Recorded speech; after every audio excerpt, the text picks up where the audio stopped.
5, 4, 3, 2, 1.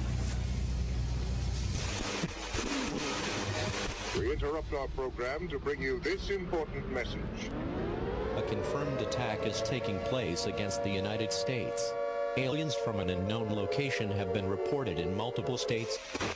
We are controlling transmission. There is another world that awaits, far beyond what we can see and feel. A place that's anything but ordinary. What you believe might not be. Step into the zone of the vast unknown. UFOs, aliens, ghosts, Bigfoot, conspiracies and cover-ups. Into the Parabnormal we go with Jeremy Scott. From Bigfoot's backyard here in Baker City, Oregon, welcome to the Blue Mountain Bigfoot Fest. Good afternoon. I am Jeremy Scott, into the paranormal, somewhere between the paranormal and the abnormal. This is a kind of subject that I discuss from time to time on my program. The second time I've been out here to the Blue Mountain Bigfoot Fest. It's always fascinating to talk about this subject, and I hope you'll spend the next couple of hours with us listening to these expert speakers who are going to talk about their research, about their sightings, and there will even be time for you. I hope you'll take advantage of the opportunity to step forward to share your Bigfoot stories later on during our town hall. But by all means, if you have a question, you can step up. We've got a live mic here, and we'd love to hear what you have to say. Kicking things off is Todd Neiss, who has more than 25 years of field investigations and large-scale expeditions under his belt. April 3rd, 1993 was the day that changed his life. As a soldier with the 1249th Combat Engineers, he watched 3 enormous bipedal creatures watching their military convoy from across a ravine. That changed his life and inspired him to form the American Primate Conservancy, advocating for the species' recognition and protection. Todd Neiss, welcome to the Blue Mountain Bigfoot Fest. Well, thank you for having me, Jeremy. You know, we talked last night at the private event. This was a moment in time that may have only lasted 25 or 30 seconds, but it's then encapsulated the following 25, 30 years of your life. Can we safely say it has changed your life? Oh, absolutely. I should say that I was a non-believer prior to having this sighting in 1993, and well, let's just say I can't unsee what I saw, and I'm certainly a believer, a knower, if you will, and so I have spent the last 30 years looking for these creatures, finding evidence, and really trying to get them officially recognized so that if need be we can get some protections enacted. But yeah, 25 seconds, it just completely changed the course of my life. So what happened? Where were you serving, and what were you doing at the time that this happened? Well, I was a combat engineer in the Oregon Army National Guard's 1249th Combat Engineer Battalion, and we were headquartered at Camp Rylea on the Oregon coast. Part of what combat engineers do is we use a lot of explosives. I'm talking hundreds of pounds of explosives in many cases. And so this was a time that we had access to this private logging property and had special permission to utilize 3 of their rock quarries to do our training. And so yeah, we were back in the woods blowing up their home, I guess. I don't know. And they didn't take too kindly to that, did they? Not so much. We had detonated at 2 locations and set the charges at the 3rd. And it was when we were convoying back to a safety staging area to await that blast that I had the opportunity as a passenger in a Humvee to look about the countryside. And I hunted that area quite extensively for both deer and elk, so naturally I'm looking for wildlife. And we came around a corner, and I got a little more than what I was asking for. What did you see? Well, the second blast site, which we had detonated probably an hour and a half earlier, came into view. And standing right out in the open, I'm looking at 3 dark figures standing on two legs watching our convoy. And my first instinct was, I was like, what are those people doing down there? It shouldn't be there. You know, it's a dangerous situation. But I hardly got that thought out of my head when I realized what I was looking at were not people at all. Yeah, they were standing on two legs, but their silhouette was not quite that of a human. The proportions of the body, especially the arms and legs, were incredibly long, the arms stretching well below their knees. And yeah, they were checking us out, trying to figure out what the heck we were doing. What kind of movements were they making? Glad you asked that. So the one in the middle, the largest of the three, I estimated about 9 feet tall. That one stood there kind of like a statue. It didn't really move much at all, but the two that flanked it to its left and right came up to about its shoulders, still probably a good 7 feet in height themselves. They were exhibiting this swaying motion, rocking side to side, shifting weight from one foot to the other, and in the process, these long pendulous arms are swinging way below their knees, and they did that the entire 25 seconds that I watched them, right up until we lost sight of them. And what happened when you lost sight of them?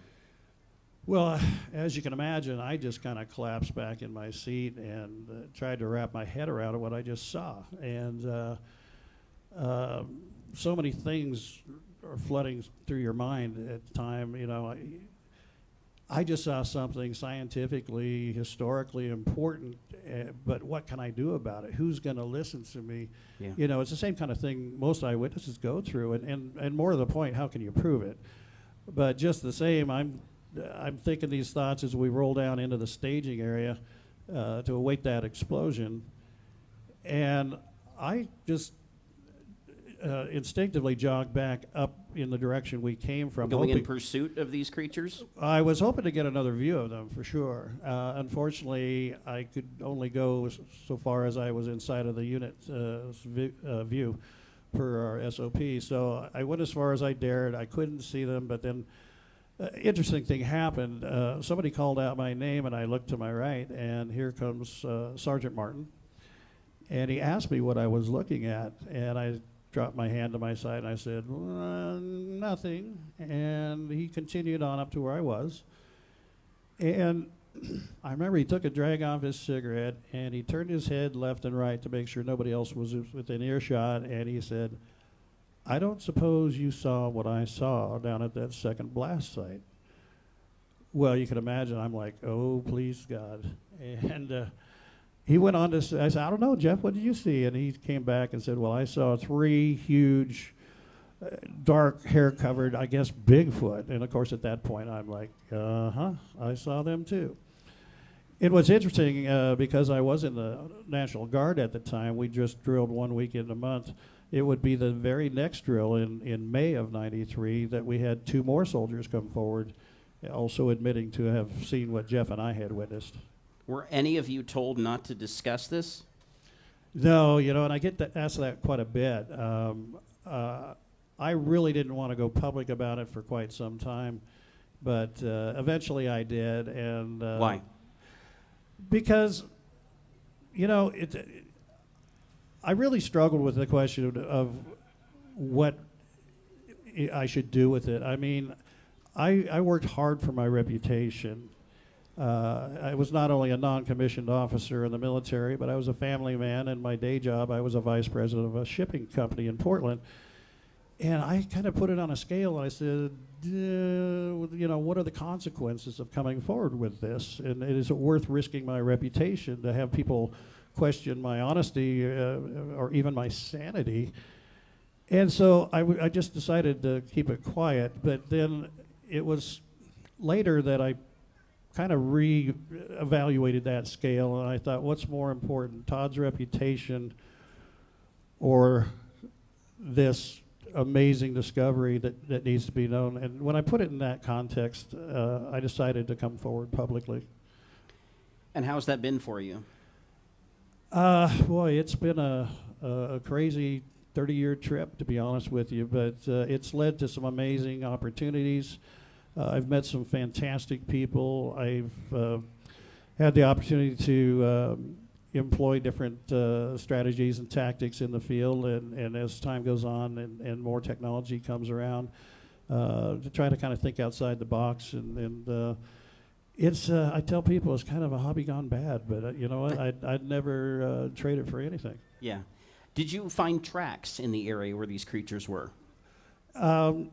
Later on, after I got a hold of the Bigfoot Research Project headed up by Peter Byrne, they came out to investigate my sighting, and we did a little reconnoitering around that area, and we did come across a couple different sets of tracks.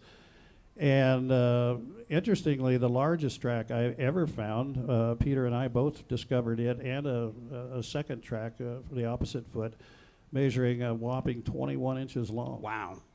Yeah, that's a big one, and that's the largest one I've seen since. But I have gone back to that area numerous times. I actually had the master key to the gates for this logging company, and allowed me to go places nobody else could, and I have come across many sets of tracks over the years. Do you think this was a family in some sense? You know, people ask me that, and I honestly can't tell you for certain. I mean, it certainly was an adult and perhaps two adolescent, slightly younger Bigfoot. Whether they were related or not, I didn't really want to ask. But I honestly think that this was a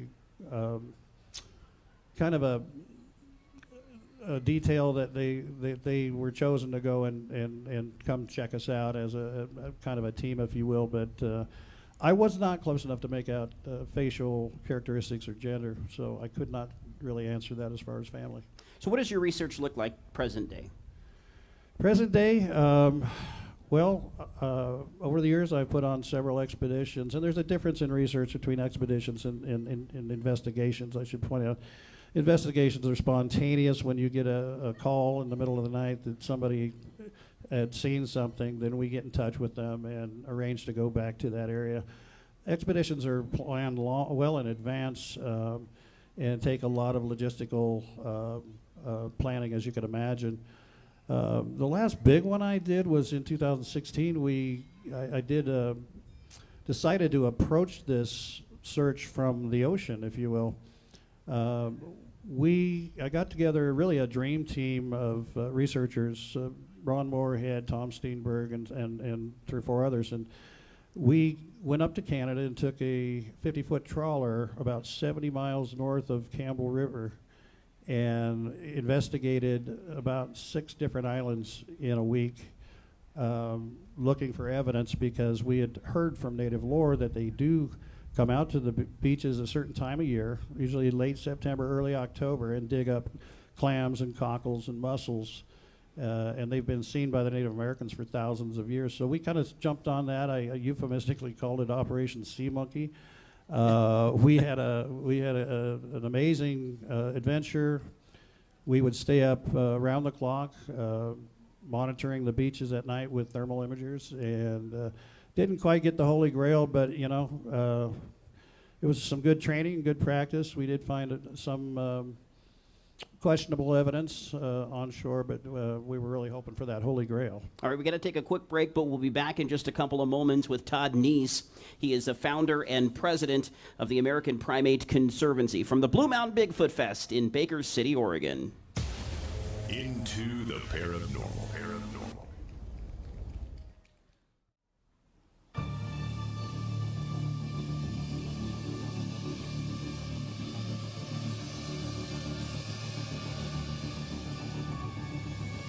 I'm here on Into the Parabnormal with Todd Neiss of the American Primate Conservancy, the Blue Mountain Bigfoot Fest in Baker City, Oregon. You were telling us about this expedition out towards the water, so I'll let you continue that. Yeah, so this was in the Broughton Archipelago, between the mainland of British Columbia and Vancouver Island toward the northern end of the island. There's a smattering of about 90 little islands all throughout there, and it's been presumed that Bigfoot can literally hopscotch from those islands, from the mainland possibly to the Vancouver Island. So And they have been many, many reports up in the islands themselves, and we do believe they can swim. So That was my next question. yeah. Well, they've actually been seen swimming. I can think of several different scenarios where that had been observed, but yeah. So we were trying a different approach. I always try to think outside the box in terms of how to make contact, how to capture evidence, and integrating some new technologies that come along with that. Speaking of one of these technologies, you didn't develop this, but you're the recipient of this e-bike that's on display here. Now, this thing is awesome. I heard you describe it last night. For those who weren't there, tell us what this thing is. Well, besides just being a bike. Yeah, well, it's the only bike of its kind in the world. There's no particular brand because it was custom built for me by Doug Hychek, the producer of Monster Quest series. Some of you may know him from that. He's a producer-director, and he's an inventor. He's kind of a Renaissance man, and he tinkers a lot, making special equipment for movie sets and whatnot. But he got into this e-bike thing, and probably builds 2 a year at the most. And he's designed this bike with technology specifically for Bigfooting. For instance, it has 2 onboard cameras, one facing forward, one facing to the rear, that are recorded on a 12-hour loop. These are 4K cameras with very wide-angle lenses, so you don't miss hardly anything. And if you do, you can look back through the video and see if you have. Now, if you do happen to see something, there's a button you can push which will lock in the next hour so that it doesn't record over it.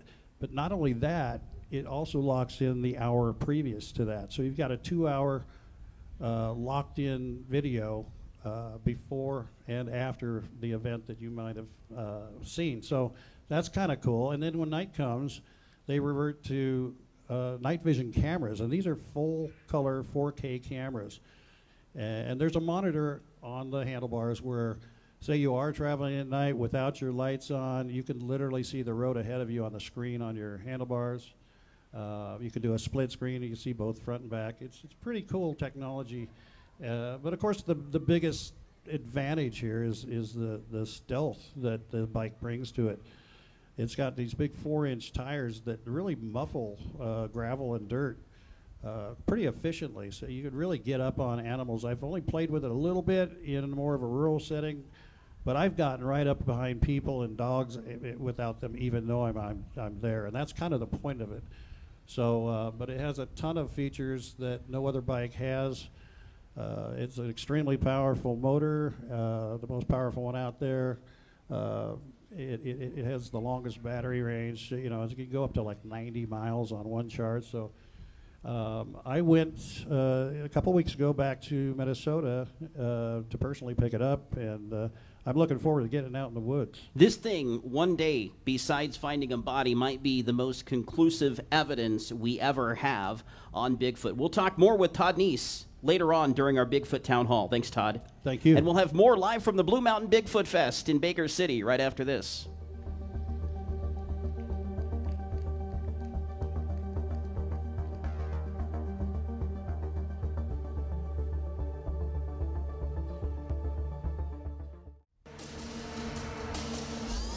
I could see it was upright. It just looked too big, and it was moving too smoothly in the dark.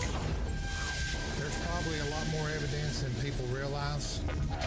When we start hearing this rustling and grunting, it looked like a kind of a human silhouette. I don't think it is a human. I think it's a Sasquatch. I saw this thing. Turned around, looked at me, and it was big. I heard something right down in here somewhere. Parabnormal. It's part paranormal and part abnormal. There's nothing ordinary about what's on your speakers. Into the Parabnormal with Jeremy Scott. Live in Baker City, it's the Blue Mountain Bigfoot Fest, and I'm sitting next to Michael Freeman, who's the son of the late Paul Freeman, a longtime researcher in particularly the Blue Mountains of northeastern Oregon and southeastern Washington. Paul captured a video that purports to show a Bigfoot, and he also made many plaster casts of these footprints during his life. Michael is the author of the Freeman Bigfoot Files. Welcome to the Blue Mountain Bigfoot Fest. Thank you. I'm glad to be here. This area all around us was very familiar to your father, wasn't it? Mostly, yeah. He was a little bit north from here, but he did make his way down south a little bit into this area. So tell us about the area that he did cover. It was more northeastern Oregon, southeastern Washington, around Jubilee Lake, toll gates up there, what they call the Mill Creek watershed of the Umatilla National Forest. And part of this was as a employee of the U.S. Forest Service, is that correct? That is correct, yes. Started in 1982. He was a boundary patrolman for the Forest Service. So tell us about the first time he saw Bigfoot.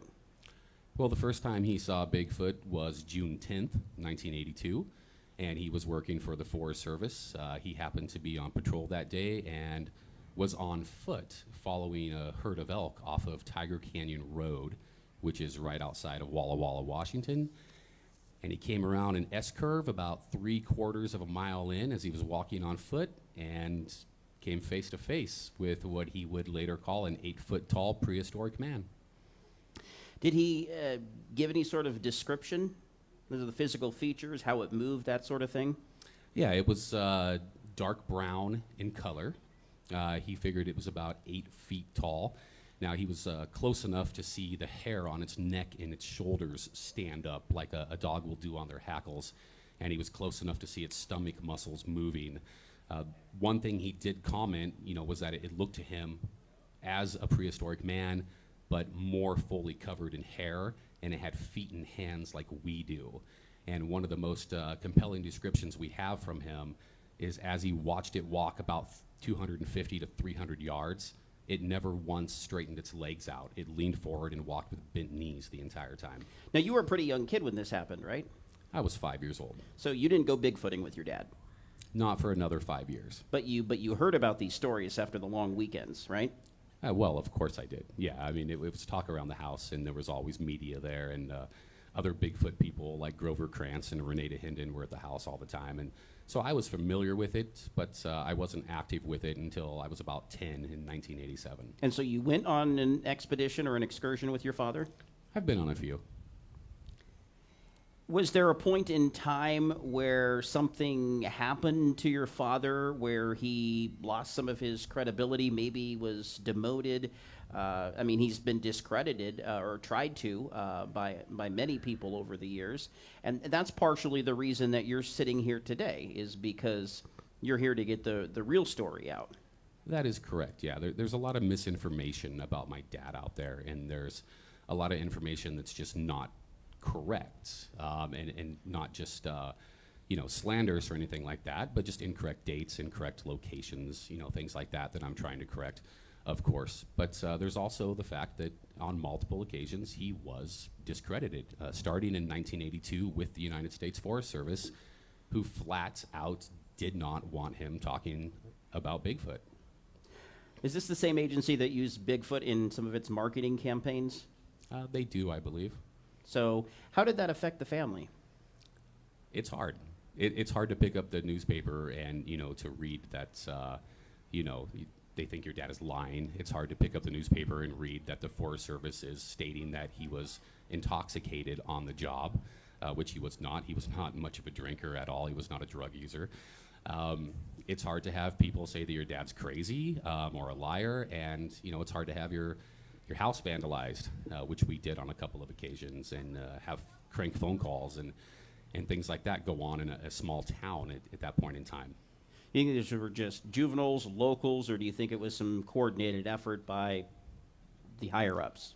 Yeah, I'm not going to say it's a coordinated effort. I think it's uneducated people that were, trying to have fun and poke fun and call someone crazy at the expense of my family. Yeah. Do you feel that part of your role now is to defend his honor? I'm not defending his honor. I don't think he needs to be defended. I think he did a fine job of defending himself through his research and his evidence.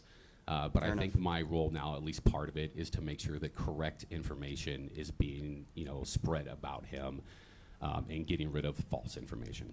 A couple of years later, I think around 1984, it may have been an encounter, it may have been prints or something, but I believe those were female Sasquatch prints. I'm talking about the Table Springs one. Yeah, the Table Springs prints, you will see them referred to by Dr. Grover Krantz if you read his book, Bigfoot Prints, or the second edition, which is titled Bigfoot Sasquatch Evidence, as Wrinklefoot. And Dr. Krantz did name her Wrinklefoot because he surmised that she was an older female, and she had these strange wrinkling patterns on the soles of her feet that could be due to old age or some type of injury. And so she is named Wrinklefoot by him. But other places you will see her referred to as the Table Springs individual. Any idea how long Bigfoot can survive? Well, I think that's a guessing game at this moment, and we just kind of have to compare it to the other, great ape species out there, including ourselves. And you would think 50 years, give or take. I personally would think an individual like that living out in the wild, in the elements, by the time you were 30, you probably would be an old man or an old woman. Hence why you might have crippled feet. Hence why you might have crippled feet. Yes, exactly. Yeah. Is it true that your dad wanted to kill a Sasquatch? Oh, yes, for many years. He and was wanted to dead kill a serious Sasquatch. about this? Dead serious. He was actively hunting Sasquatch for many years, about 4 or 5 years total, actually. And he was dead set on putting one on a table. That's how he would state it, to prove to the world that he wasn't crazy and he wasn't a liar and that these things did exist. And he knew that was the only way that mainstream science was going to accept this. And it's true today. It's still the only way that mainstream science is going to accept this, is if somebody kills one. So pictures, videos, it's not good enough. It's not good enough, no. No, there's always going to be disbelievers. There's always going to be people that think the evidence is faked or the evidence is hoaxed or it's misidentification. That's going to continue until there is a body on a table for someone to look at. Interesting. So, would you, given the opportunity, kill a Sasquatch? Or do you have a different sense on that? That is a very hard question to answer. I think in theory, if I had the opportunity and I had one lined up in my sights, I would think that I would like to pull the trigger just to prove and end the debate once and for all that they do exist. On the other hand, I'm not quite sure that I want to be the person that does that, and I'm not quite sure I would like to be the person that's responsible for taking the life of one of these. Mm-hmm. So it would both advance the research and science, improve it at this, but at the same time, there would be a terrible price personally to pay for doing something like that. One of the interviews that your father did was on Good Morning America, and there was something very damaging that came out of that interview, wasn't there? You could say that, yeah. They made your father say something that he didn't actually say, or only taking part of it, which doesn't give a full context of what he was trying to communicate? Yeah, I mean, they didn't make him say anything that he didn't actually say, but it was certainly edited to slew his answer into it sounding something that it wasn't. Yeah, for sure. And part of that happened to do with faking tracks. We know there's a lot of people who go out and, for whatever strange, sick, disturbing reason, they find it their mission to hoax evidence, to lead researchers on the wrong road. I mean, that's their whole hobby, much like it's the hobby of folks who are here today to go out and to research. There's people who go out there and it's their mission in life to fake it. And what they tried to paint your father as, if I'm speaking correctly, was that he admitted that he had faked prints, but he did that for a very specific reason. Yeah, that is correct. He did fake prints. He made some fake footprints, and I want everyone to realize that he did make fake footprints, and he did admit that during the interview on Good Morning America. What they did not include in the segment is the rest of his answer, as he explained to the interviewer that he was making fake footprints in his garden at home and not out in the woods for people to discover. But he was making fake footprints so he could compare them to the footprints that he was actually finding in his research to see if a man was capable of replicating the type of prints that he was finding. Mm-hmm. And of course, when he answers on the show during the interview of when it comes out on television, it's edited to him just saying, yes, I faked footprints. They completely cut out the rest of his answer and his explanation on why he did such. And from that moment forward, he was known as a hoaxer. Yeah. But you have to have something to I guess, measure against. If it's Bigfoot hair and you don't have other hair to measure against, if it's bones, if it's scat, if it's prints, you have to have something to compare that. And so that's the reason he did it. Oh, yeah, correct. I mean, and first of all, you have to eliminate the possibility that it's fake before you can accept the possibility that it's true or that it does exist. And so he was trying to eliminate the possibility that someone was fooling him by making fake prints. And so he was trying to replicate that. I guess he shouldn't have admitted that, but he was honest, and he did. And today it's common. It's something that a lot of researchers do. And Dr. Jeff Meldrum has done this, and Cliff Barackman has done this. And there's a lot of researchers out there that have done this. And Dr. Meldrum himself will tell you any researcher worth their salt has already tried doing this because it's part of the process of learning more about tracks. And my dad was one of the first people that actually was attempting to do this. And by being honest, it put a black cloud not only over him, but over me as well.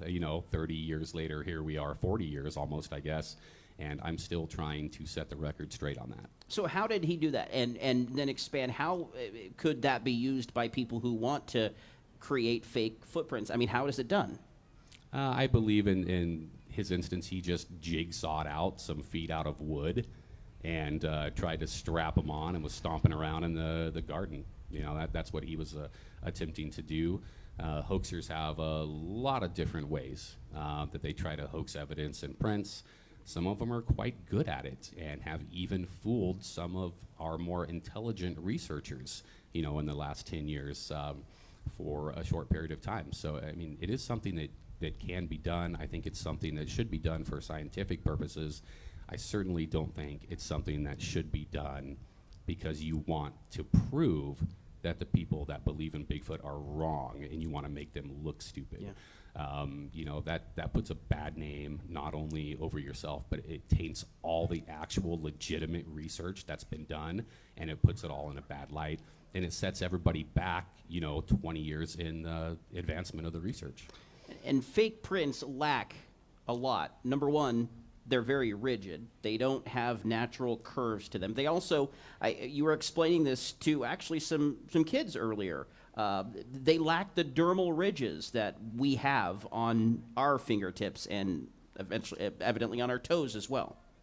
Yeah, I mean, dermal ridges would be incredibly difficult to hoax. I'm not even sure how a person would do that.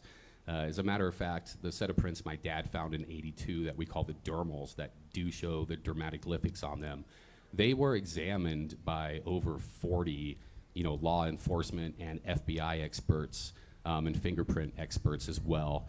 One of the gentlemen from the FBI actually stated that he can't even speak to, what this means to be able to see this because it's absolutely, positively not something that you could fake. You would have to be the world's greatest counterfeiter to be able to fake these dermal ridges and have them all be the exact same distance apart from each other, have them all be the exact same width in the correct patterns, so on and so forth. So, in those situations, things like that are unfakeable, at least at this point. Yeah.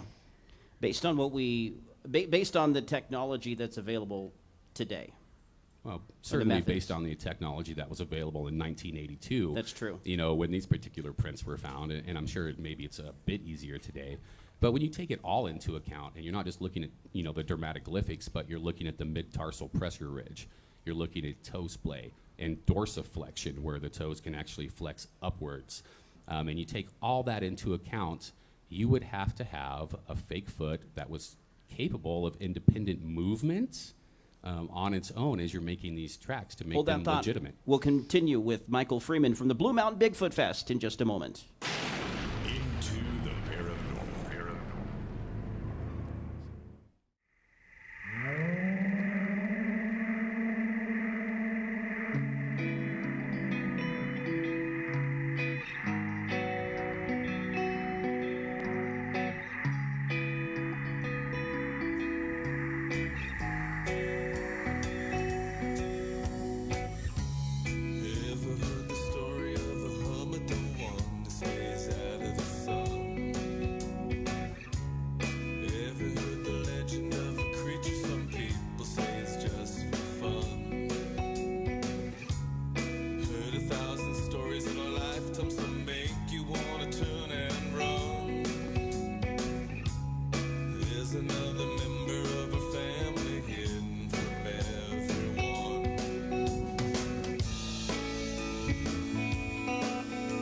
Thanks, my friend Paul Graves, bringing us back in at the Blue Mountain Bigfoot Fest. I'm Jeremy Scott, into the paranormal, somewhere between the paranormal and the abnormal. We're talking Sasquatch from the Blue Mountain Bigfoot Fest here in Baker City, Oregon.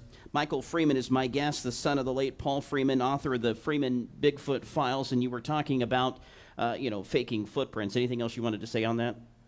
No, I think we pretty much, covered all that. I was saying it would take a foot that probably would be capable of independent movement on its own to be able to make tracks that, eventually you wouldn't be able to say were fake. Your father also uncovered a pretty long trackway. People say, well, why is it only 1 foot? Well, that's just because they cast 1 foot. It's not because there's not another foot. I mean, there's not just one footprint that you find. There's usually many of them kind of going back and forth, and so you see them on opposite sides. In your father's case, he found one that was miles long. Yeah, that's correct. And I wouldn't say he found it. He, along with Wes Summerlin and Vance Orchard, actually went to check it out. Somebody else had previously found it, hadn't followed it, hadn't looked very closely. They thought it was actually potentially bear prints. But word got back to my dad, and him and Wes, Summerlin and Vance Orchard went out there to look at it. But long story short, what they ended up finding was a trackway that was over 7 miles long. And it was actually documented by Washington State University survival instructor Greg May, who followed the tracks for 7 miles of unbroken trackway that had no human interference.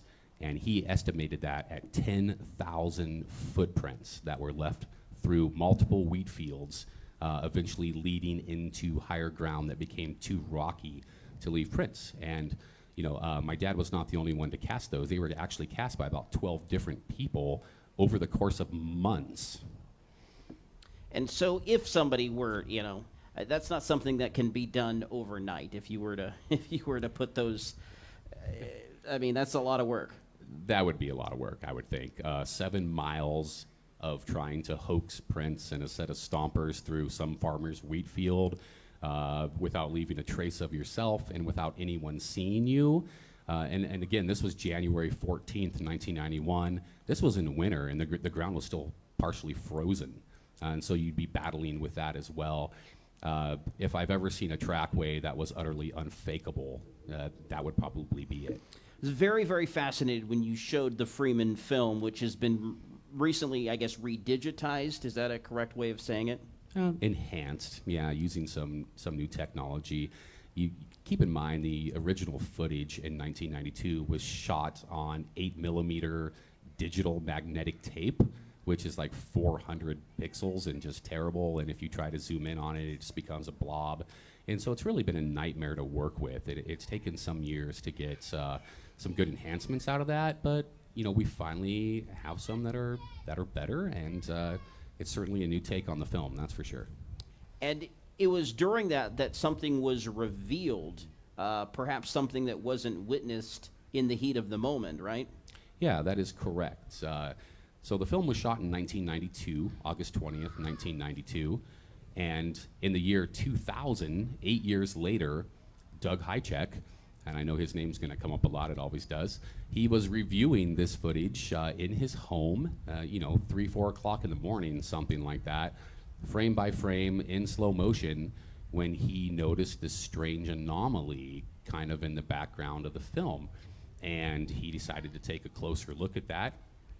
And he did discover something that no one, including my dad, even knew existed in the film.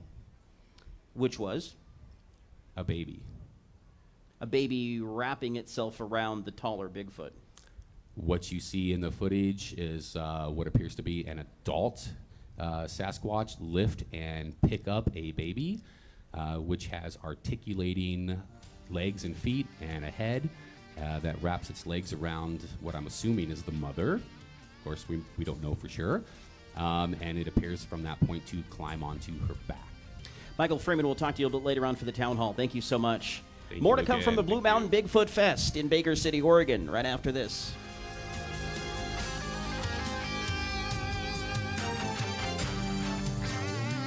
Think you've heard it all? Just wait until Into the Paranormal continues.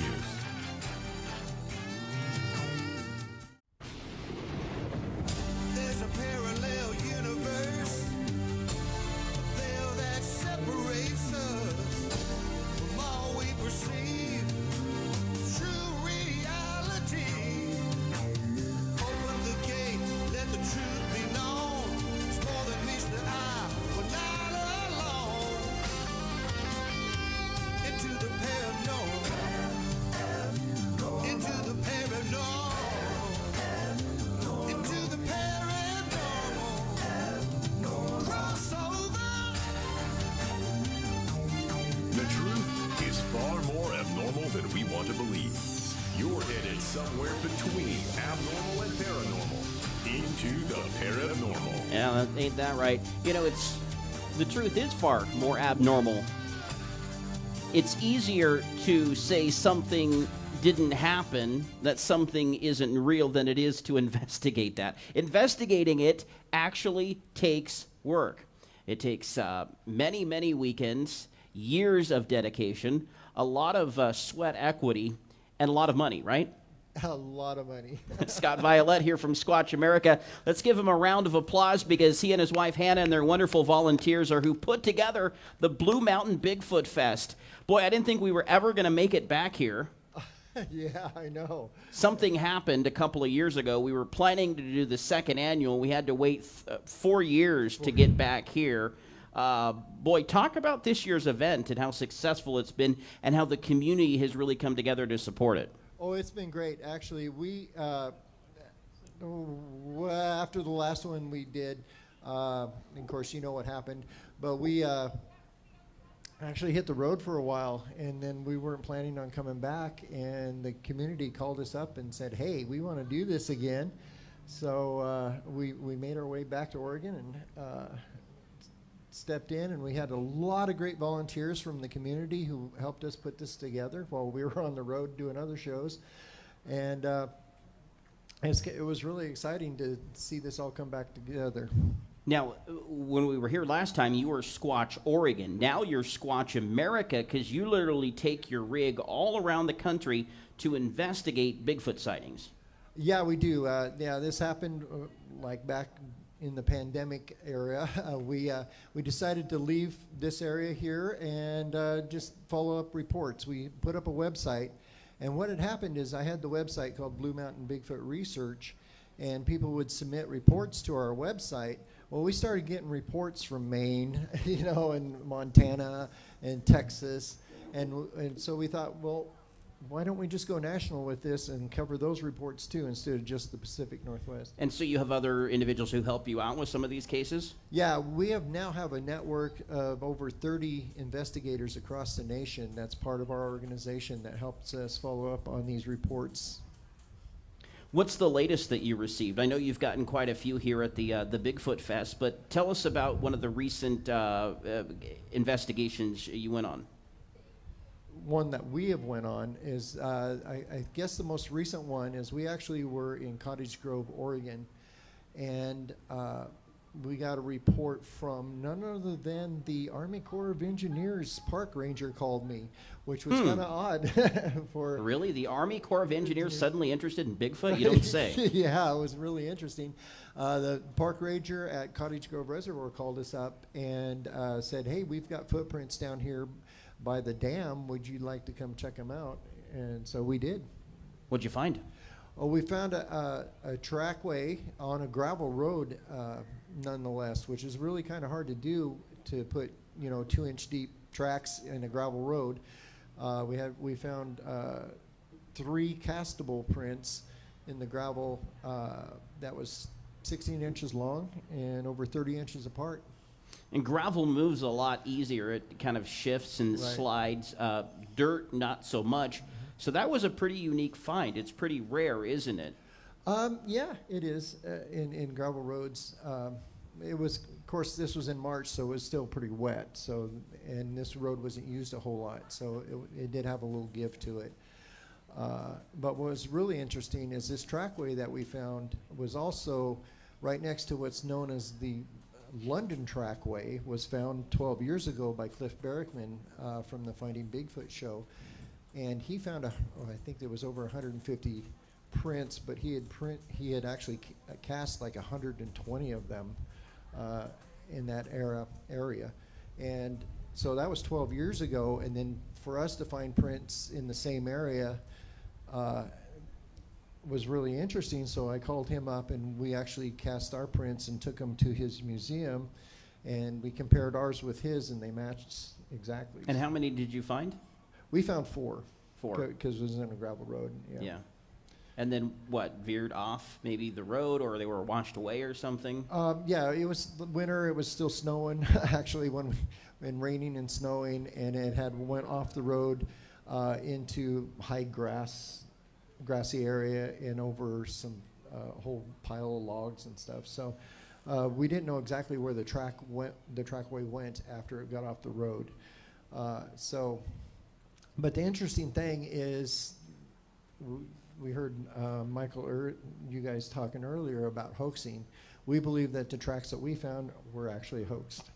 Based on what had happened previously, Based maybe? on what happened with Cliff Barrickman. For many years, he thought they were real. He actually went on an episode of Finding Bigfoot saying that they were real. But after further investigation, and after him actually making these footprints himself, doing the test, like we're talking about faking footprints, he actually, investigated himself trying to make these footprints.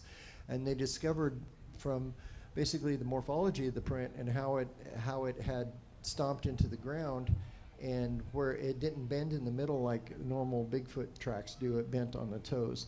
So that makes it a hard surface, not a. So that was what made it stand out. Yeah, that's what made it stand out. And since ours matched his, we figure it's the same hoaxer 12 years ago dug the stompers out of the closet and tried it again. Interesting. Does it present some challenges to get a cast when you're not, when it's not in dirt? Like say at gravel? In gravel? No, not so much. It's about the same. Doing it in dirt. Pick up, pieces of the gravel? Oh, it does. Yeah, that's one thing. You don't get as clean as print. So you won't get dermal ridges. You won't get, the toes as perfect as you can in dirt. Was that when you had a stick thrown at you, or I guess at Hannah? Or was that a different one? That was a different one. So what happened in that case? Okay, so what happened in that case, 5 years ago, I had a sighting of a Bigfoot right here in the Blue Mountains, and we found footprints. So not only did I see the creature, got a picture of it, I actually found the footprints and cast them. But we decided to go back 4 years later and do like a follow-up show for our YouTube channel, and go back to see what that place looked like now, 4 years later. And lo and behold, we found footprints in the same area, bigger ones. And we were hiking back out of the mountains, and out of the trees, the stick come lobbed at an arc out of the trees and hit my wife right in the leg. Wasn't like it just landed there. There was an arc to it. There was an arc to it, yeah. It came up over the trees and hit her in the leg. So here in the Blue Mountains, you showed me on a map kind of how it intersects. And it intersects with the Cascade Range. What's the other range that it intersects with? The Rocky Mountains. The Rocky Mountains. So right there between the Rockies and the Cascade Range is the Blue Mountain Range. And what's the significance of that? Well, it's the only corridor between the two mountain ranges. So we think this is like a Bigfoot highway if you need to go down into Southern California. As a Bigfoot, say you're headed to Bluff Creek and you want to go from like Kalispell or the Bitterroots in Montana, there is a route, and it's through the Blue Mountains to get there. Interesting. One of your first examples that you found of Bigfoot was not actually a cast, but it was some ancient artwork, right? Absolutely. Yep. Where was that? The first one I actually saw with my eyes was in Central California. And these are pictographs. Pictographs, yeah. That's what I did as my career as an anthropologist. My expertise was in Native American culture, and pictographs was what I did, was to decipher the stories. So break down what you saw in that? Because there's a lot of folks can see it. It's over at your booth. I'm pretty sure you have pictures of it at SquatchAmerica.com, and so they can go there and they can see exactly what I'm describing. But it looks like what's that old game show where you just like was it called charades maybe, where you just draw stuff on a map and you try to put the puzzle together. I think you put the puzzle together. Oh, thank you. Yeah. What is it? What does it demonstrate? Okay, so the first one that I saw was in Central California near Yosemite, and I actually was with a Miwok elder from the tribe there, and I found this pictograph, and I wasn't sure what that symbol meant. And I asked him, and he said Yayali in his language, which means hairy man. And with a discussion, I said Bigfoot, and he goes, yeah. And I was like, so they exist? And he looked at me like I was stupid. He's like, yes, they exist. So looking at the pictograph, I noticed something about it. It's got a huge figure. They usually have shorter legs, long arms, but the arms are always lifted. So it looks like the elbows are straight out from the shoulders, so the front part of the arms are hanging down, and that is to symbolize the width of these things and how big they are. So when they draw pictures of like humans, they draw them with their arms down, but the pictographs of Bigfoot are usually standing upright with the arms splayed out to the side with their hands down. And they usually have a longer body and a shorter legs and no neck. That's another thing. Mm-hmm. And the interesting thing about it is after seeing that pictograph, I went back and did some research. And of course, it was a famous one that was found in California years ago, down by Porterville. But the one I saw in Yosemite matched that one. And so I thought, well, how many others are there of these? And we've actually found 4 others that I've seen with my own eyes of this same symbol. Interesting. And so there's different names for these. Bigfoot, I think, is largely American. Mm-hmm. Sasquatch is a Canadian term. Up in Alaska, they call it Nantinuk. Mm-hmm. Other areas call it like Yeti or skunk ape. But you have actually uncovered many of the names that the Native Americans used to describe this. Yes, quite a few. Quite a few. Can you give us some of those? You don't have to give them all, but, yeah, but a few of them. I think I got a list of about 75, which I don't have in front of me right now, and I haven't memorized them all. But there's Skookum is another normal one for this area. But they've got, like I said, Yayali, Skookum. Gosh, I just lost all of them in my head. but the point being is that the Native Americans have seen these for more than 100 years. Way longer than that, in my estimation. Hundreds of years? Or maybe thousands. Maybe thousands of years. Yeah, because there's that pictograph in California, and I was looking at that, and something was very interesting on it. I actually found symbols of a device that hasn't been used for 5,000 years, and it's an atlatl. And an atlatl is a machine that was used by the natives years ago to throw spears. It's like a stick with a hook on it, and sometimes they'd put rocks on it for weight. And you could hold that in your hand, and it's actually lengthen your arm length, so when you threw a spear with it, you got a lot harder and longer trajectory with the spear. Well, the natives here in America stopped using atlatls and switched to bows about 5,000 years ago. So there was a pictograph in California with these atlatls on it and a Bigfoot family. So does that make it 5,000 years old? I don't know, Scott. We'll talk to you a little bit later on for the Bigfoot Town Hall. Scot Violette, Squatch America here at the Blue Mountain Bigfoot Fest. Into the paranormal.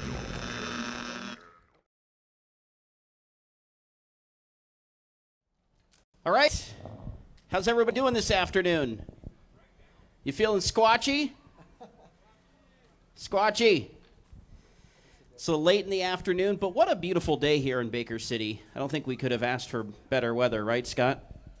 No, it's perfect. Actually, it's not hot. Nice cool breeze in the shade. We're good. Yeah. Are you guys fans of hot weather? No? Yes.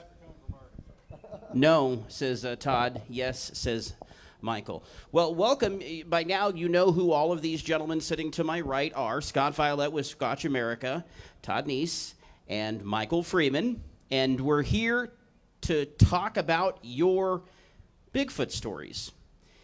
We have a live mic here. If you have a story to tell, we are a welcoming bunch. We don't judge. We want to hear your story. If you think you've seen Bigfoot, or you're not sure if you've seen Bigfoot, or you've heard something that might be Bigfoot, or if you have a question. These are the panel that we've assembled here for the town hall, and let's go down from my left towards the right and have everybody introduce themselves. Oh, hello, I'm Scott from Squatch America. We're a national Bigfoot research group. I'm Todd Neiss, founder and president of the American Primate Conservancy. And I am Michael Freeman, and I'm the son of research pioneer Paul Freeman, and do a tad bit myself. Well, I have never seen a Bigfoot yet. Scott, you have, though, right? When did you see your Bigfoot for the first time? It was not too long ago, right? And you'd been searching for many, many years. Yeah, it took me 20 years, actually, and it was in 2018. So it's been a few years since. And probably the way the odds work, I'll probably never see one again. Yeah. You do have to be pretty lucky. We know, Todd, you've seen Bigfoot. Was it just once, or have you seen it since? Well, I saw that trio of them in 1993, but about 2 years ago, I was invited to the Omaha Indian Reservation, where I was treated to 5 nights in the field from midnight to 2 o'clock in the morning, where we actually had encounters every single night. And I know that basically because of this eye shine phenomena they talk about that I didn't believe in. I saw it with my own eyes 5 nights in a row. Sometimes we had 1, sometimes we had 2 or 3. But it was also the vocalizations that we were listening to that came out of the forest that was just absolutely phenomenal. So I would count that as a legitimate sighting. Michael, I don't think we asked you this, but have you seen Bigfoot, or believe you've seen Bigfoot, or heard something that could be Bigfoot? Well, I've never visually seen one, but I've been very close to one once. But I have a father and a brother, both who have seen them. All right, it's Bigfoot Town Hall time. Who has a story to share with us? Anybody seen a Bigfoot? Who wants to come? Come on up. Come on up. I believe this is Nathan, right? Nathan, grab that microphone, talk into it, and tell us about your Bigfoot encounter, please. Or your question, either or. I was in the Payette National Forest. I was knocking on a tree, pretending I was using a sword, and I ran off, and I saw this huge figure. It was black, and I saw his eyes were red. They were glowing, and he was big. How tall. big? Bigger than you? Yeah, Twice your size? probably about 12 feet tall. Wow. Do you know how lucky you are? No. You're pretty lucky. You're only 8 years old, and you've seen a Bigfoot. That's pretty amazing. Let's hear it for Nathan. What do you guys think of that story? Well, the red eye shine is a pretty common occurrence in the reports that we get, which is very interesting. And Todd's did a little research on that. What do you think about the red eye shine? Yeah, I believe that to be actually reflection. It's actually done with most animals with night vision have what they call a tapetum, which is a very reflective layer in the back of the eye that will take in light, even sometimes light that we don't see, but it amplifies it by bringing it back through the eye, and it amplifies it up just enough that we can see it now where we might not have seen it before. Was this daytime or nighttime? Daytime. Very cool. Well, I think it's a legitimate story. I think you are very lucky. Michael, have you ever heard of that? Did your father ever talk about the eyes?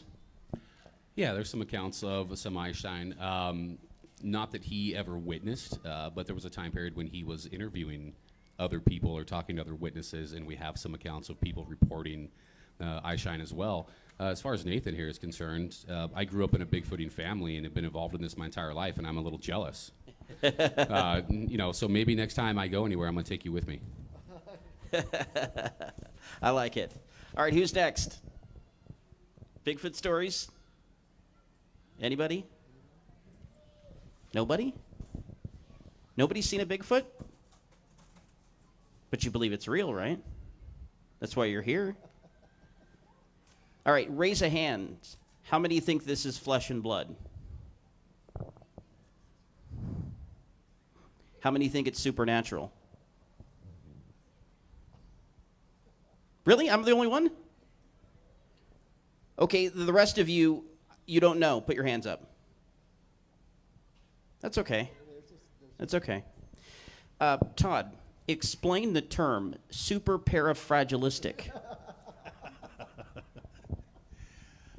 That's a term I made up as far as I have late been trying to understand the paranormal side and make paranormal normal or supernatural natural. I think people are observing things that they may have misinterpreted or applied some sort of supernatural powers to them. But what I'm trying to do is kind of stand on that third rail where I kind of have a foot in both camp, and I'm trying to bridge the gap between the two, because I think the answer lies there, that there's always a bit of truth in every story. It just may be misinterpreted. So if we can find a scientific biological reason to explain what people are seeing, such as the experimentation I'm doing with fiber optics, that maybe perhaps they have a natural way to blend in that's just the ultimate camouflage. So maybe that's why they may appear and disappear, And so things like that and the eye shine and whatnot, I'm just trying to find a scientific answer for what people are seeing and putting that label of supernatural or paranormal on it. So that's the superparafragilistic. Yeah, right. Can't say that 3 times fast. But. Superparafragilistic, superparafragilistic, superparafragilistic. Yay, I did it. Radio guys. So I've been of this camp that these things are. So I guess I should have raised my hand both times. Is it flesh and blood? Yes. Is it supernatural? Yes. But I gotta say, Michael Freeman's presentation last night, I don't want to say it changed my mind, but it certainly influenced me in going a different direction. Because what he showed in the film, the ability of this creature to camouflage itself at just the right angle. I mean, you think something that is dark, you should be able to see it against, light-colored leaves or even green vegetation. What I saw last night, Michael, the ability for this creature to camouflage itself behind some brush and you don't even know it's there, it really made an impact on me. I'm glad it made an impact on you. Is there a question there? No. No. Okay, yeah, no, I mean, no portals needed, no magic, no supernatural dust or wormholes or anything like that. Just, natural wild animals and their ability to camouflage. Whether you're a prey animal or a predator animal, they all have the ability to do so. And I'm thoroughly convinced, when it comes to Sasquatch, Bigfoot, whatever you want to call it, unless it's a situation where you've surprised them because they can't hear you or they're busy concentrating on something else, you would never see one unless they wanted you to see them, which they do with certain people for certain reasons, which maybe we're not quite sure of all the time. But I'm thoroughly convinced of that. Yeah, I have another thought on that too. Is my sighting involved a juvenile with an adult, and it seems like in our reports that we get, a lot of people have, and in fact, even the Patty film, there's speculation that there was a juvenile involved there. And I think when we see them most of the time, it is juveniles messing up. The adults have learned over the years how to camouflage themselves, like what we saw in the Freeman film, where they can just step behind a tree and just vanish, but they're still there, but they just mimic, the Freeman one is very interesting because there's this branch that sticks out of the tree at a curvature, and the Bigfoot steps in front of it and bends his body to fit the same curvature as the limb in front of it, so it just kind of vanished. And but I kind of, my theory is that when we do see them, it's generally juveniles who are curious and messing up. Could I add to that real quick? Please do. So one of the things I pointed out, one of the experiments I'm working with, I mentioned fiber optics, is nature is an amazing, has an amazing way to camouflage certain animals. By show of hands out there, how many of you believe that polar bears are white? I got one, couple, okay. The truth of the matter is they're not white per se, not like what you think. They are actually kind of a beige color, but they have these clear translucent guard hairs that extend beyond that base fur. And those guard hairs, those clear guard hairs, have no cortex or core to them. They're absolutely translucent. And what that does is it absorbs the ambient light and surrounding colors around it and gives the bear the appearance of being white. And they've just recently discovered that, and I think if our Bigfoot have that ability, and I think, the film we looked at last night, when this creature's out in the open, it looked really black.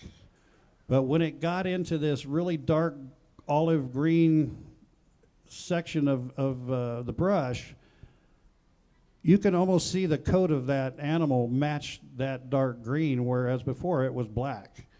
So I'm experimenting with different types of hides, taking photos of them in certain areas in the forest, and then taking them back under the same lighting conditions, then coming back and infusing these fiber optic fibers, if you will, to extend just beyond the base fur, and take it back out, take photographs of it in the same position under the same lighting conditions, and just see if it doesn't absorb the surrounding lights and the surrounding colors. And if it does, then they may very well have the same properties that polar bears do, and that would give them the illusion of disappearing. Yeah, and to add to that, now that it just dawned on me, the Bigfoot hair samples that are kind of attributed to Bigfoot do not have that core in the middle of them, so that would make them more translucent. Because they don't have that, what's it called, the medulla. Yeah, the medulla that's in the center of your hair. There's like a core inside human hairs. The hair samples that have been attributed to Bigfoot do not have a core inside of them. They're actually translucent. I've actually seen hair samples under a microscope where there's just a patch of hair, a small sampling, and when you look at it backlit, because microscopes have that backlit specimen plate, there are several hairs within that cluster of hairs, that clump of hairs, where you can literally see through the clear hairs and see the darker hairs right through the clear hair. So there's definitely something there, I think. So I want to report that Chinese paleontologists have found evidence of a previously unknown human lineage. They say that this is the third the human lineage that has been found. Now, I mean, we've got to be skeptical of some of these new discoveries because we don't know, how much testing or how much scientific study has gone into them. But that goes to show, gentlemen, that they're constantly, maybe constantly is overstating it, but occasionally from time to time, new species are being found, animal, human, whatnot. And so to say that Bigfoot is one of those undiscovered species, the card's still on the table in my mind. Well, just in the last few years, they've discovered a species of dwarf humans on the island of Florence in Indonesia, and it's called Homo florensis. They found one at one point, thought it was a freak, and then after more investigation, they found dozens of different full-size humanoid bodies that were not really all that old, 20, 30,000 years old, that have died off on that island of Florensis. Some of you might have heard them be alternately called hobbit people. But yeah, we don't know everything that's out there. Yeah, and also recently, when I was still working in the anthropological world, Homo nadali was just recently found too in Africa. And they believe they found tons of bodies, but they were in a cave, and they actually have found carvings on the walls above the bodies, so they were actually graves. And they think this species is like pre Homo heidelbergensis, which would make it one of the oldest human species found. So this is actually evidence of, burials and stuff back then. But a lot of people don't realize that Homo nadali, Homo heidelbergensis, Homo floresiensis, Homo erectus, Homo sapiens, and Homo neanderthal all lived together at the same time. It wasn't the fact that one went extinct and it turned into this one. No, they lived together. How many people know that Homo neanderthal is still alive? How many people here have a French lineage? Any fellow French people out there? Am I the only Cajun in the room? Okay. So the Acadian French people, they call us Cajuns. My dad was full-blooded. I'm half. But 5%. You're not from Louisiana, are you? I'm not from Louisiana, though. My dad spoke French until he was 30, though. But laissez les bâtons rouler. Let the good times roll, people. No, but 5% of my DNA is Neanderthal. They're not extinct. We bred them out. So that explains it. Yes. So that guy that looks like a caveman and acts like a caveman probably is. Any stories that you gentlemen have uncovered through the years of a Bigfoot, ever being captured? I know that Michael feels that, a body is the only way that we prove conclusively to science that this creature exists. So if a Bigfoot has been captured, it would seemingly have to have gotten away at some point. Otherwise, we'd have a body. Has anybody ever captured a Bigfoot that you know of? I have heard a story, and maybe the other members of the panel can help me out here, but some time ago, possibly about a Bigfoot being injured and being nursed back to health in someone's barn. Sounds familiar. I don't think it was Jacko, no. I think it's a different circumstance, but being nursed back to health in someone's barn and eventually just not being there one day, leaving. And then you have Jacko, and of course, if you listen to any of the people that have come forward from Mount St. Helens, there is some stories, there are some documentation of them being seen or taken into captivity. Wouldn't surprise me, honestly, if the government was already in possession of a body or has been for some time. But yeah, you do hear stories, and stories are just stories until you have actual evidence.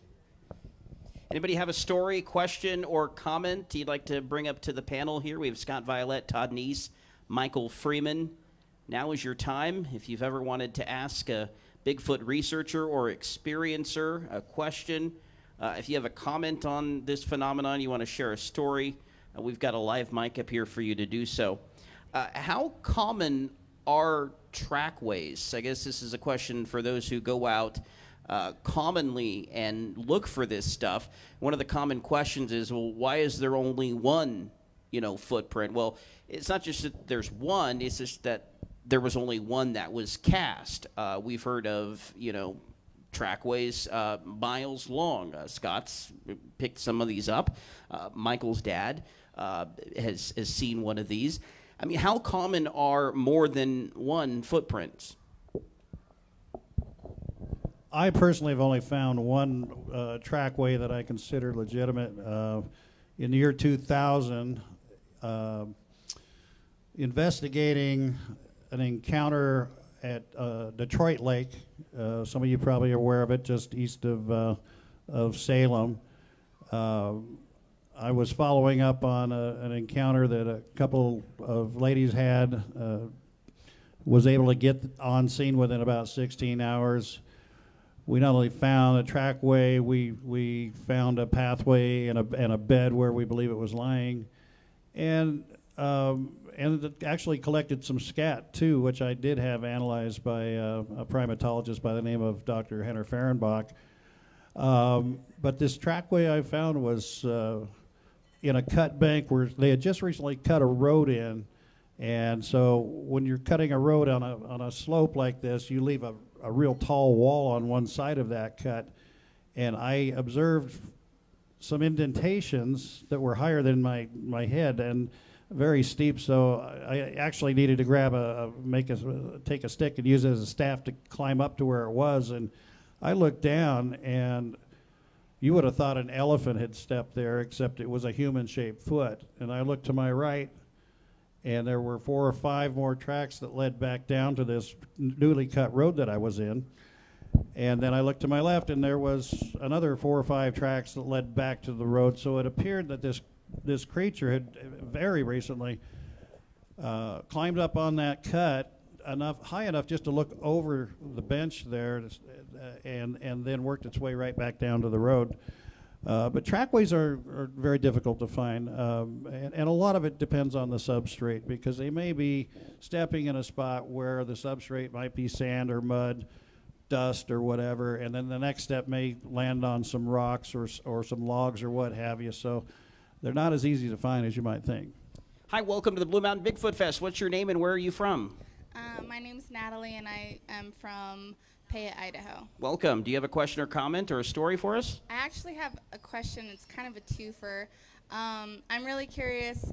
I know you guys talk a lot about, I can't remember who was saying it earlier, but you guys had seen like a father-type Bigfoot with 2 younger ones. What's the smallest Bigfoot that you guys have seen? Are there baby Bigfoot prints out there somewhere? And then how long do you guys estimate that a Bigfoot lives?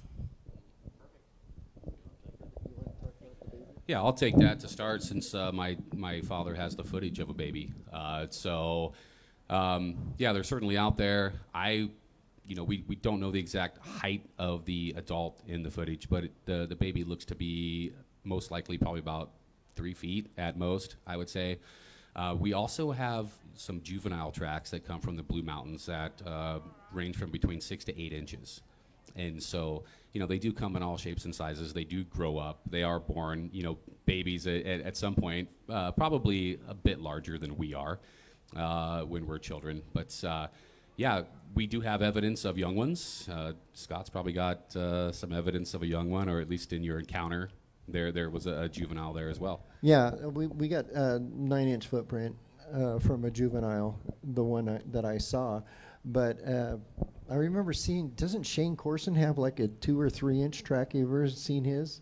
I have a copy. You have a copy of it? Yeah. I think Shane Corson in the Olympics found like a 2-inch track. Interesting. Okay, back to the trackways. The age. how long do we believe that these creatures can last? I think we talked a little bit about this with Michael during the radio show, but you would think, that they're able to live as long as a typical ape? I mean, if they're of the same caliber? Well, gorillas have been known to live as long as 60 years in captivity, where in the wild they generally 45 to 50 years. So, I mean, if we want to extrapolate that from gorilla or great ape to, which includes orangutan and mountain and lowland gorillas, then it could possibly be about the same longevity, I would think. Thank you. Did you have any more comments, Scott, on trackways? Because I know you found a few of those. Like, how common are they? Well, it's kind of interesting that Michael was talking about this last night about the ratio. You know, was it 3 a year?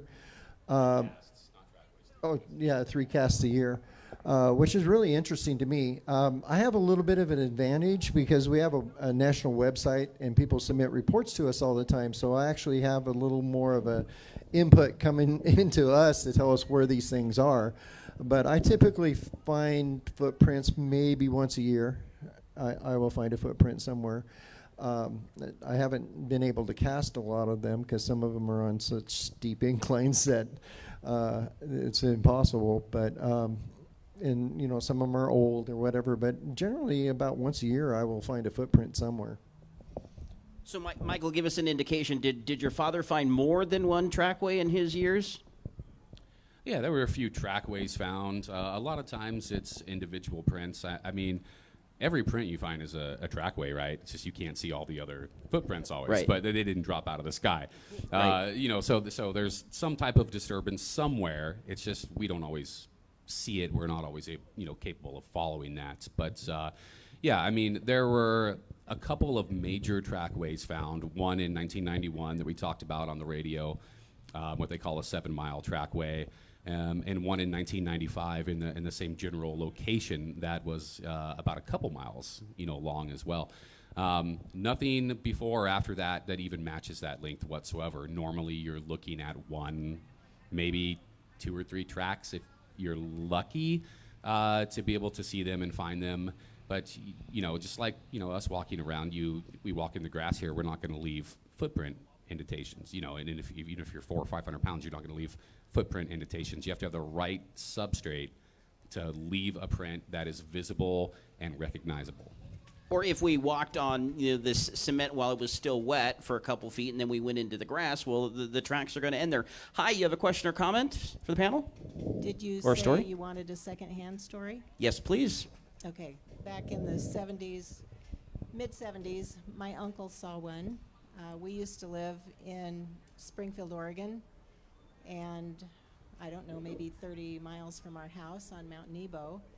My uncle had gone 4-wheeling with his 2 cousins, my second cousins, and he'd gone up the trail and around. He found a little clearing where there was a downed tree, so he jumped off real quick and ran over with his lunch and sat down to make his cousins feel like he'd been waiting on them for a long time. And when he sat down and turned around, he looked across and saw this dark, hairy creature, and he was a woodsman. He'd hunted and fished all his life. And it was digging in the bank in the shale, looked like maybe looking for grubs or ground squirrels or something. And it looked at him, and then the cousins came up, and they were all shocked. They saw it too. And finally it just looked at him, and then it turned around, and it walked down a very steep bank away from them. And then he went up apparently the next day and cast the print. And it had the dermal ridges. I never got to see it. He passed away shortly after that, and I didn't find out until later from my aunt that he had done that. And my cousin has lost the print in his barn, so I haven't seen it, but that was an interesting story. And when did this happen? Probably around 1975 or 6. And where was it at? In Springfield, Oregon area, Mount Nebo up the McKenzie River. Do you believe this story? I do. Excellent. We appreciate you sharing it. Thank you so much. Any comments about that, guys? Yeah, it is crazy about casts. I bet there's 1 million casts in the world that we have never seen. I'm just guessing, because it happens more than you think. And I've had situations where I have not had casting material with me, and I go back the week later and it's not there anymore. And I have kicked myself more than once doing that. But yeah, that's a great story, especially dermal ridges. Oh my gosh, we need to burn that guy's barn down and find that. So real quick, I was gifted a very unique tool for Bigfoot tracking by a gentleman named Don Monroe. Some of you might know him. Went out camping and researching with him just outside of Oak Ridge, Oregon.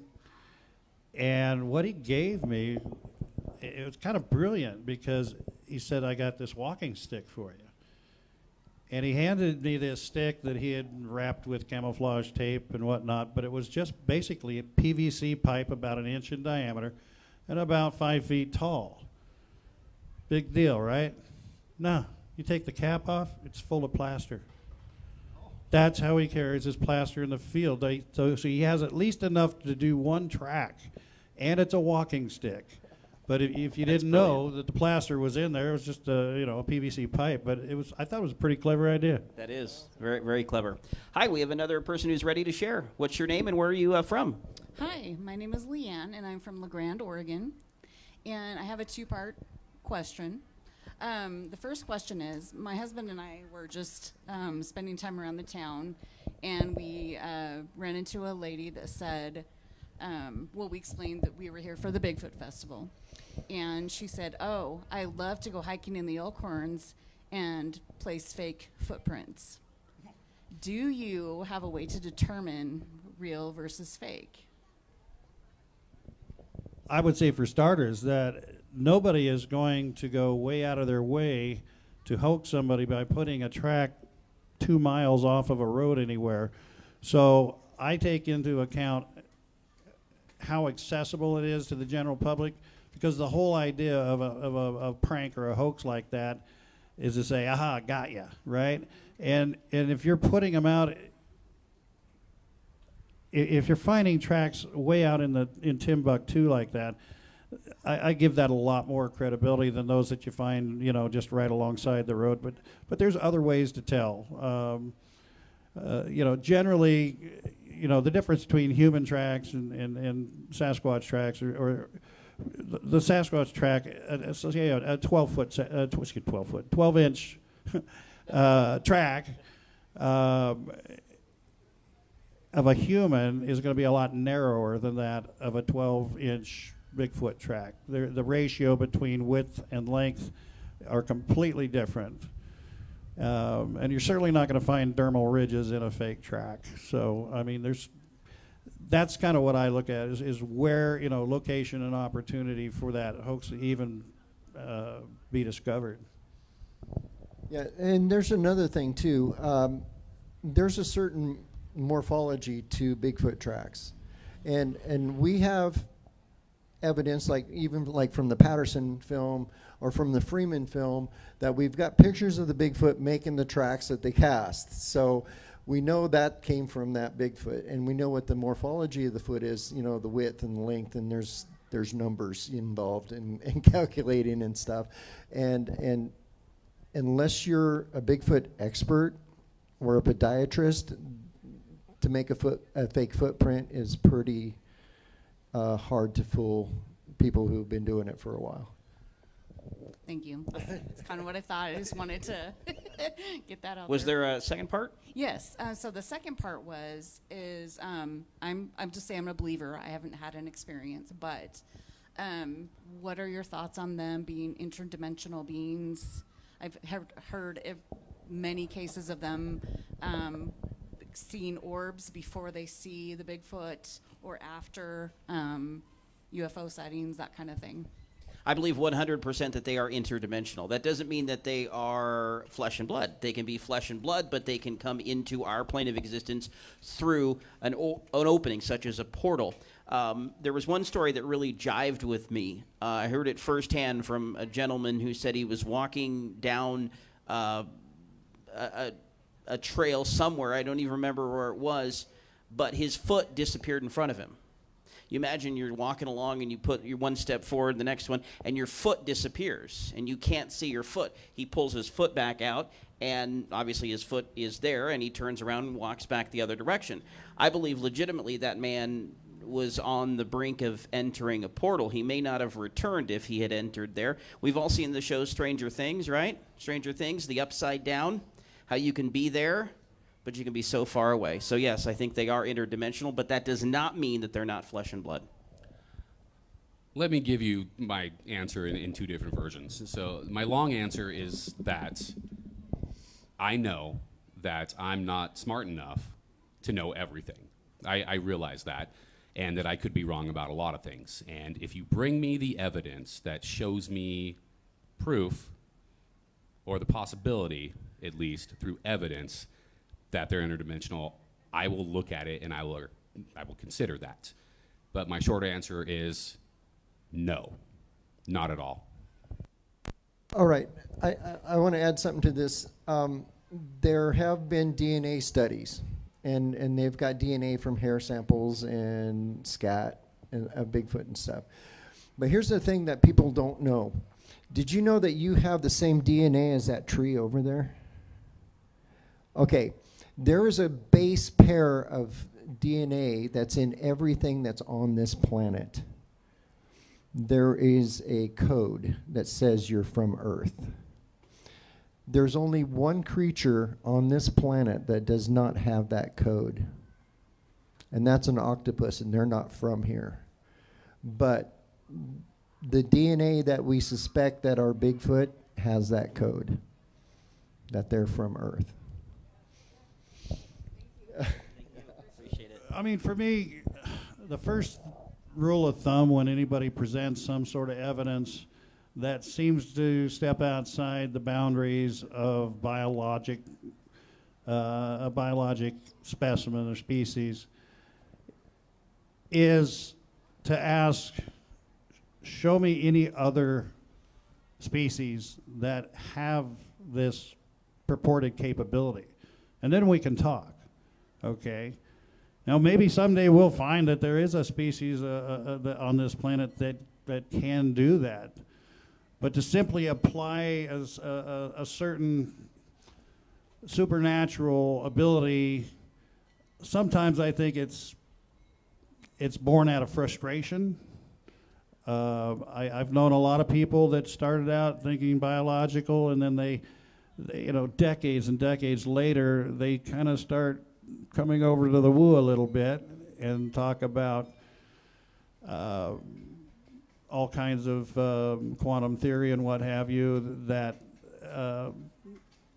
just you can't apply this to just one single species. I have to see it, like for instance with this the appearing and disappearing thing. Hey, I did my research. I found a species, that being the polar bear, that has this capability of blending in with its surroundings based on absorption of the ambient color and light around it.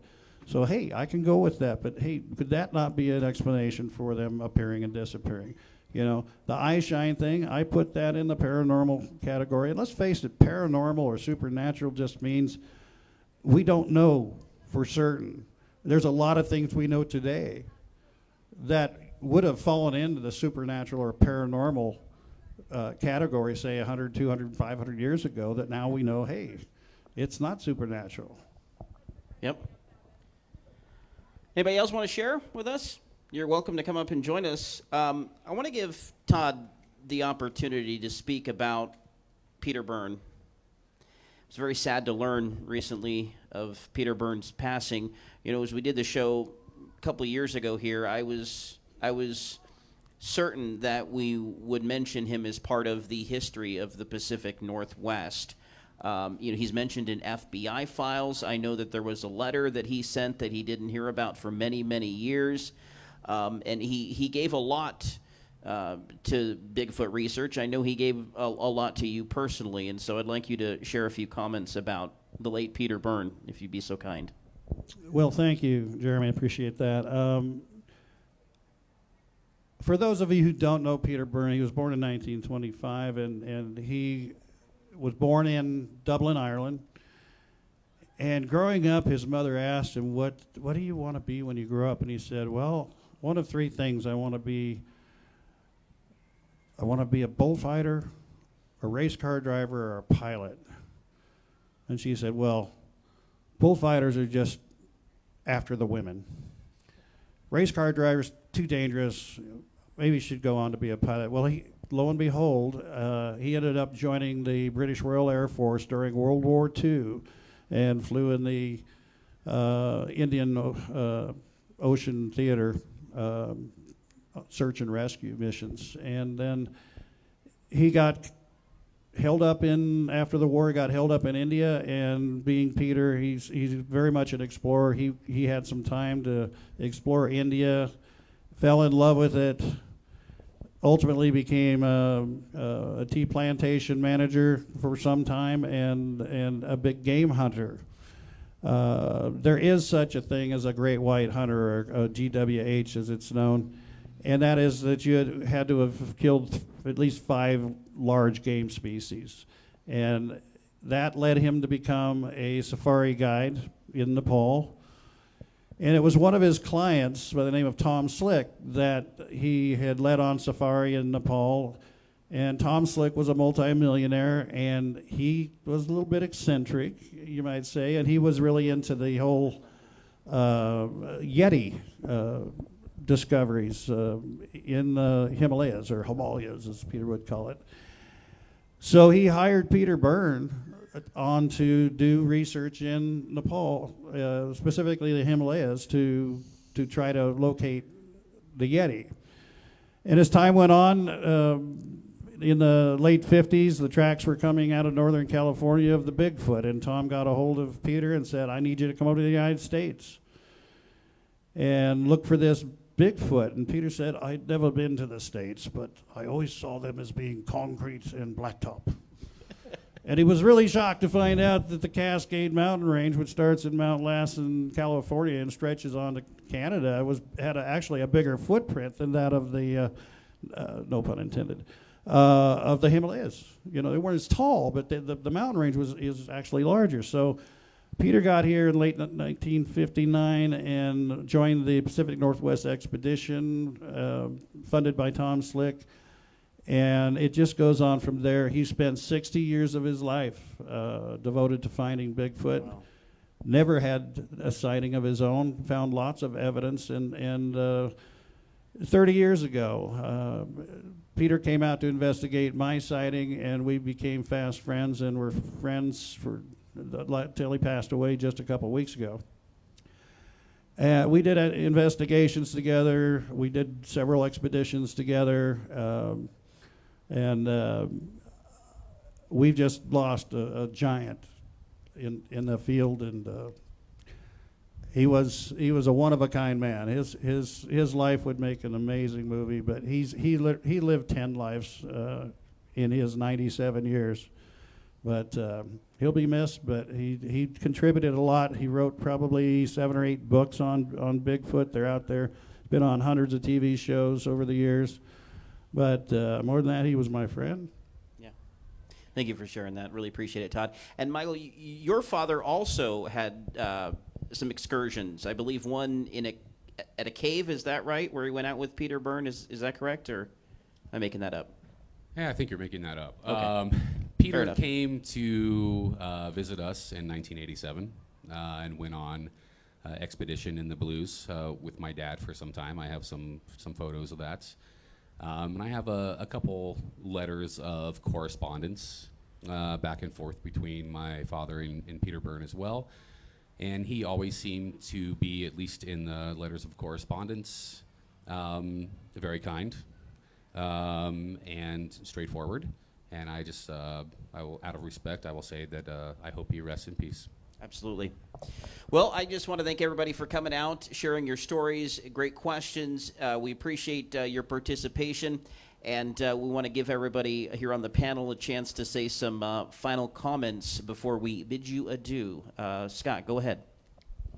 Okay, final comments. Well, I want to thank everybody for showing up this weekend. It's been tremendous. I want to thank all the vendors who came to help us out, and everybody who came to the dinner last night. We really appreciate.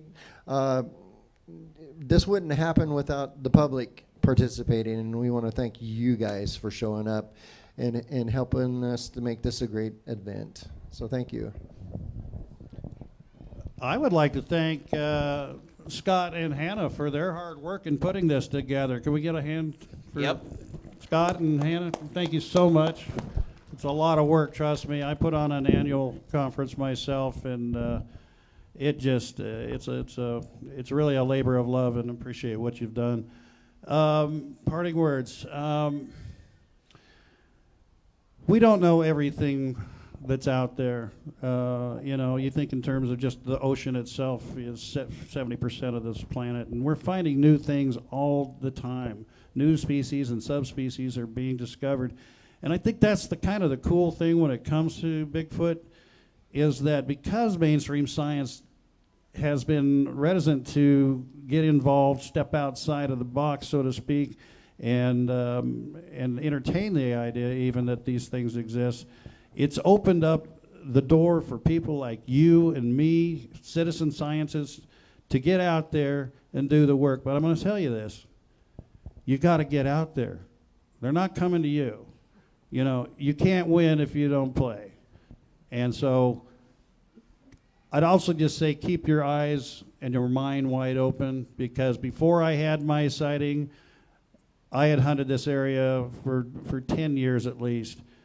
And after my sighting, I found so much evidence it was overwhelming. And I can only think in hindsight that had I not had that sighting, or at least prior to that sighting, how much evidence that I saw and just dismissed out of hand because, hey, these things didn't even register in my head that they could exist. So I'm sure I came across tons of evidence, especially now that I'm looking for it. But if you go in with your eyes wide open, with an open mind, and be very, very observant, you might just find what you're looking for. Well said. Yeah, I'd also like to thank Scott and Hannah for giving me the opportunity to come down here to Baker City. And man, you guys have some mosquitoes down here. That's for sure. And they apparently like me a lot. But parting words. Well, in the business of Bigfoot, we demand evidence and not rumors and hearsay. So do yourself a favor, do research for yourself, and draw your own opinions as well. And don't just listen to what other people have to say. Well said. You got something else, Scott? One last thing. At Squatch America, we have a YouTube channel, and we always end our YouTube shows with this, and it's the motto of Squatch America. We investigate the unexplained. We do not explain the uninvestigated. So go out and find Bigfoot. With that said, we appreciate everyone for taking part in the Blue Mountain Bigfoot Fest. I'm Jeremy Scott of Into the Parabnormal. Hope to see you back here next year. Good night.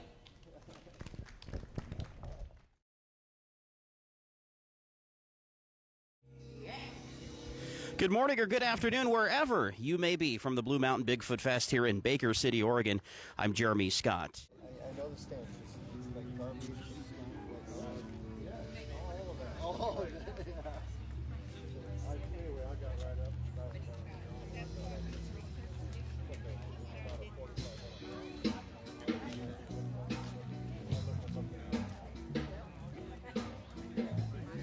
We're live, Hannah.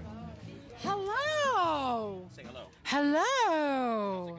It's going great. Love being put on the spot. Yes, I do. Go to squatchamerica.com, sign up for our weekly newsletter, and subscribe to us on YouTube. YouTube.com/squatchamerica.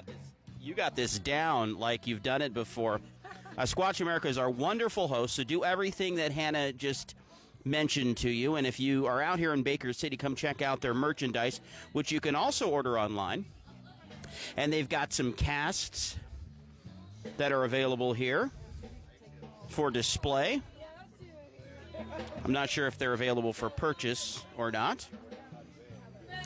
And part of their Bigfoot Museum Take a look at this thing. This thing is really cool. If Sasquatch were to be found, might be found right here. I mean, this is all you need. Look at this thing. This thing is tricked out to the T. This is the Squatch America truck. You can cook. You can hose yourself off. Hey, over here, you can even take a shower. Oh, and up there is the tent. And if you need a little assistance, there's the ladder. Squatch America Bigfoot Research Team, in partnership with the Fallen Outdoors, bringing us out here to Baker City, Oregon. I'm not sure which shirt I'm going to buy. I've seen a lot of cool ones here today.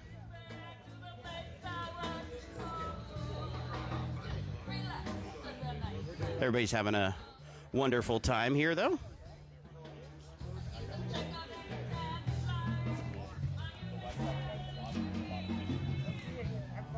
Lots of stuff around. Good stuff. All right. Let's go down here and see what these folks have.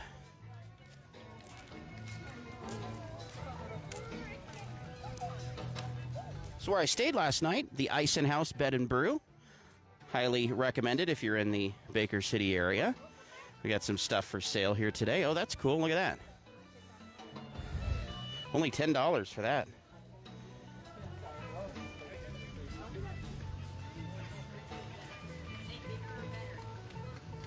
Really cool stuff out here. Really cool stuff. You got puppies and families. This is for the young and the young at heart.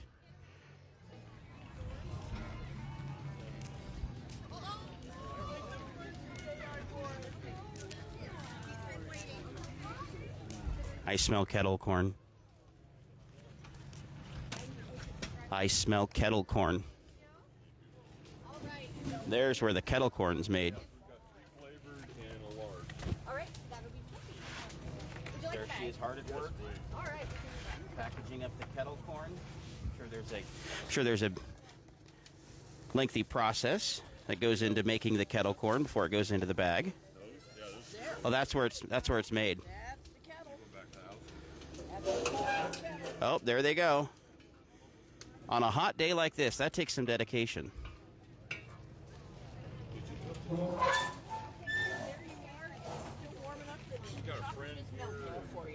Still warm as it goes into the bag.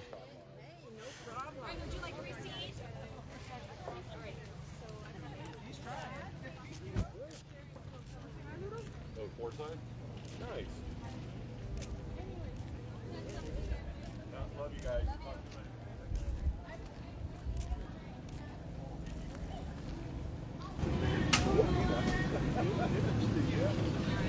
Here's Scot Violette with Squatch Oregon in his booth. What a great turnout. Yeah, it's been great so far. It's fantastic. We've already got like 5 or 6 stories of Bigfoot in the area. Ooh. I hope we get more at the town hall tonight. Yeah. So what's the best one you've heard so far? We had a logging crew was sitting eating lunch, and this horrible stench came up on them, and they went out and looked for it, and they didn't find it. But it was something that the logging guy who had been out there, who'd been logging his whole life, had never smelt anything like that in the woods. Can you describe it for us? Garbage, wet dog, and onions. That'll do it. Is that the signature Squatch smell? That's the signature Squatch smell. What have you got here today at your booth? Okay. Well, we've got some historic footprints and fingerprints. This is the famous Nutella cast here.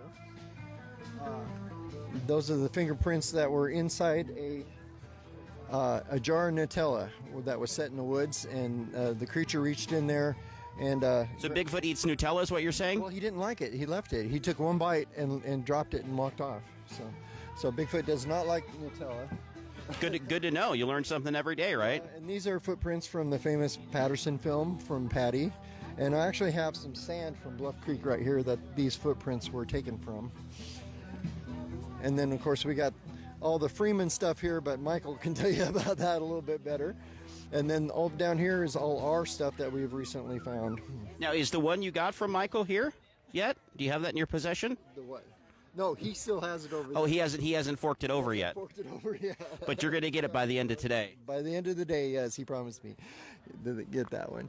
So this here's a cast that Cliff Barrickman from Finding Bigfoot got 12 years ago, and it's called the London Trackway. He found 126 of these tracks, I think they cast. These ones here, we got this March, same area, Cottage Grove Reservoir. And if you look at the toes match, it's the same creature 12 years later. Or the same creature or the same species? The same individual, because it's the toes match. Okay. But we've got a theory that this might have been hoaxed. So. Oh. So it's the same stomper. And what do you base that on? The foot didn't flex. Here, I can show you real quick. Bigfoot foot bends in the middle like this when they step. This one bent right here, and you can see where it scraped. So we think this is a solid board that bent like this. Ah. So, and plus it matches. Are there people who make it their hobby to go out and fake Bigfoot evidence? Unfortunately, yes. And so that makes our job a little bit harder, because we got to weed through the fakes to get to the real stuff. All right. Scott, thanks for the time.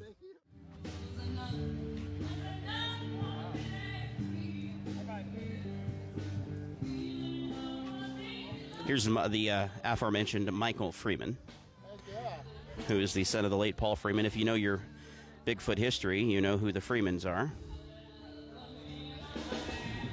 We'll be talking with Michael a little bit later on.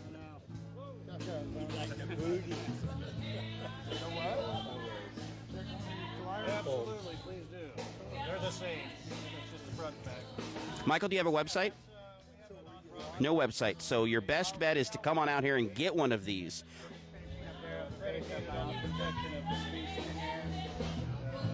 This is Todd Neiss. He was here as well, and the part of the VIP dinner. We'll be talking with him as well. Oh, it's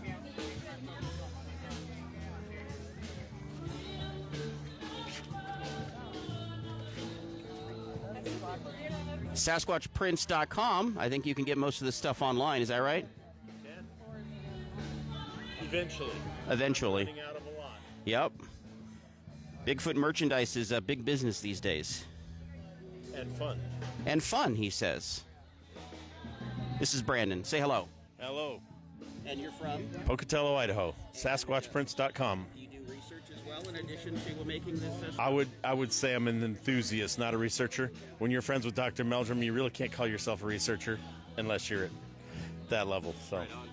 SasquatchPrints.com. Go get your stuff there. Come see them here at the Blue Mountain Bigfoot Fest. Look at their stuff.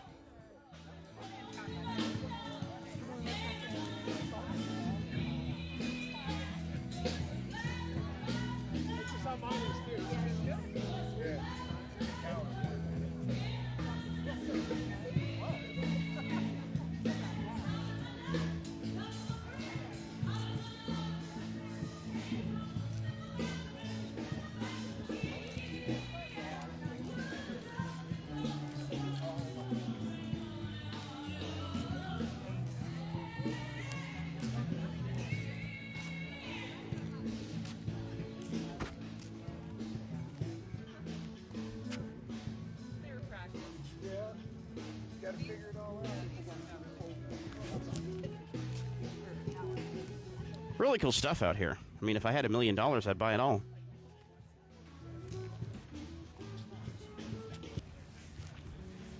This is the Sagebrush Swingers. I think they've got one or two more songs. Hello!